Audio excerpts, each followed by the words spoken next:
you also co-founded a company called AeroStarter in the midst of your, doing your work at Diffco. So tell me a little bit about that. You were only involved with that for about 4 years. Yeah. Kind of what happened with that? Oh man, this is the fun part.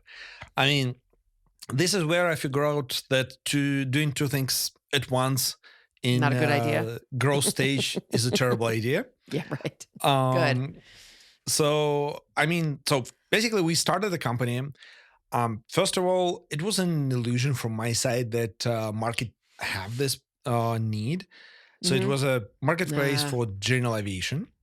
And I'm really passionate about aviation and everything, touching this topic. You're a pilot, correct? Yeah.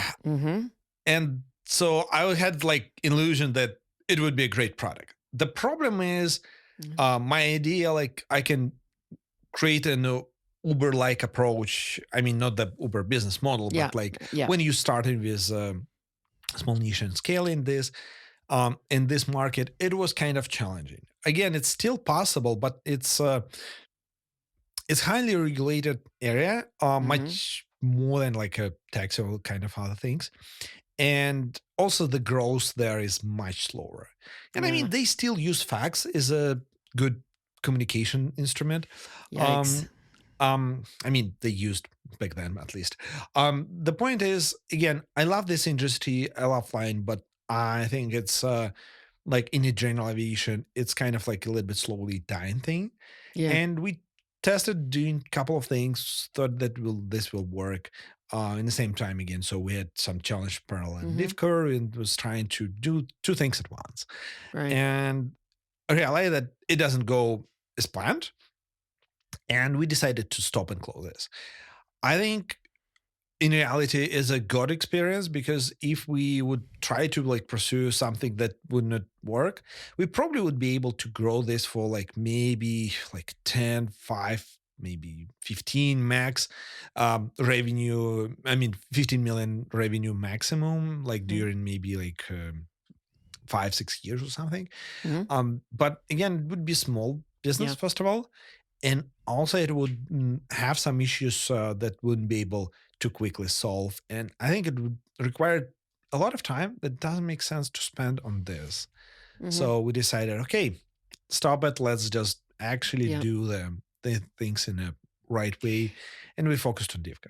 Yeah. Well, and there's a couple of things I heard in your story. One is, when you have divided attention, how can you really succeed at anything? No, I mean, I would argue with this right now. Really? Actually, just to make this story is a little bit more dramatic for this conversation. More dramatic. Because in reality, you can mix things. The problem is you need to specifically divide time. Right. And it's impossible to mix them in one inbox. So you need to completely separate things. Right. This is one life, this is another life.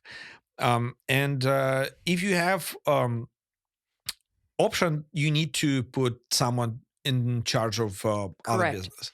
Because the problem with starting a startup and doing other businesses at the same time, it is mostly about your focus and your performance. Hence divided time.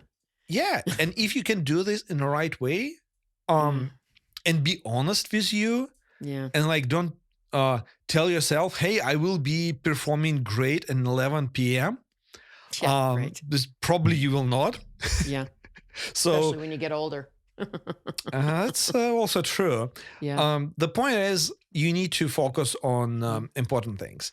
And again, if you can have someone to actually doing this business with you and you just a part-time there, this could be good enough. Because I now doing 3 different things and doing them fine. And I can divide my attention much better because of this failure. Because then I had an illusion that I would be successful with this. Now I don't. Now I know where I'm failing, and I know what I'm good at, and I know Mhm. where I'm not good at.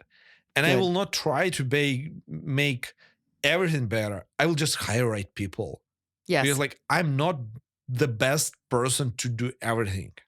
I can do a couple of things in the Yes. best way possible, but everything else is like 100 different people that can do this better. That's And I right. would prefer this. Yeah. It's funny that you mentioned that. I just had this exact conversation with somebody prior to this interview. It's really funny that that came up.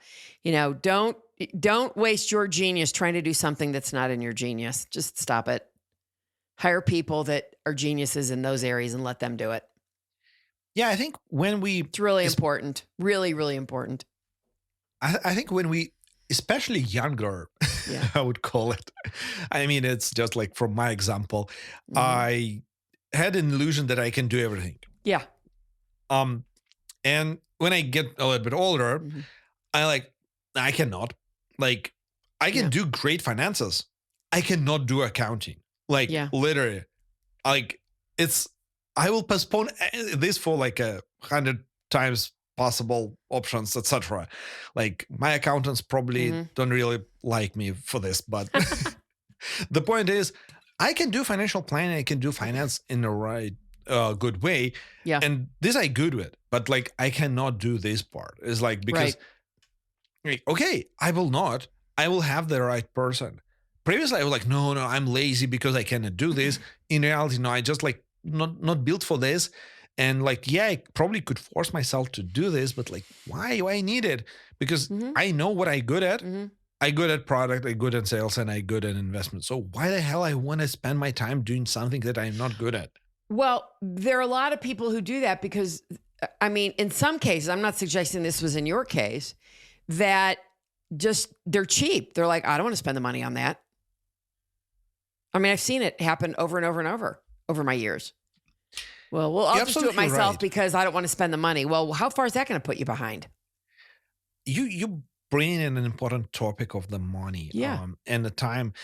because the only actual resource that we cannot was like change anything with this is the time. That's Yeah, right. money There's is a only so many resource. hours.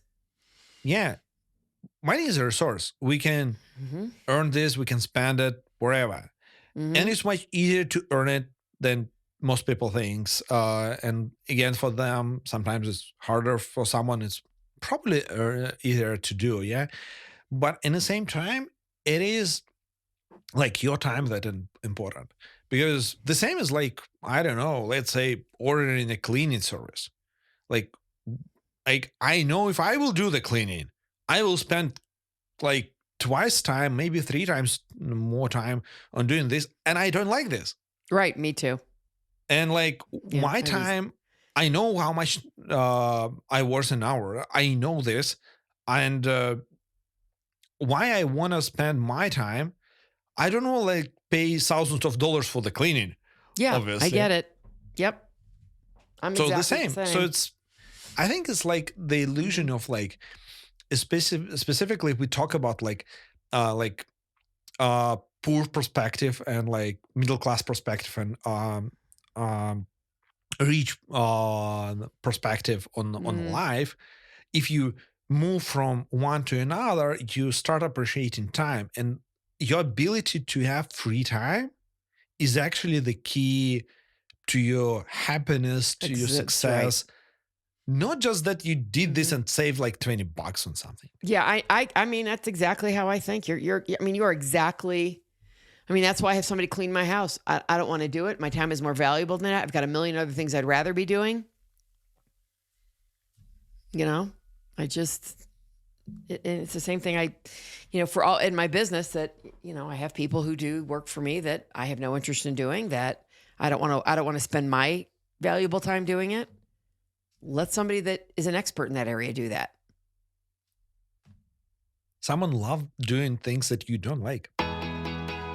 Carol Schultz here. Thanks for watching this excerpt from Authentically Successful. The conversation doesn't end there.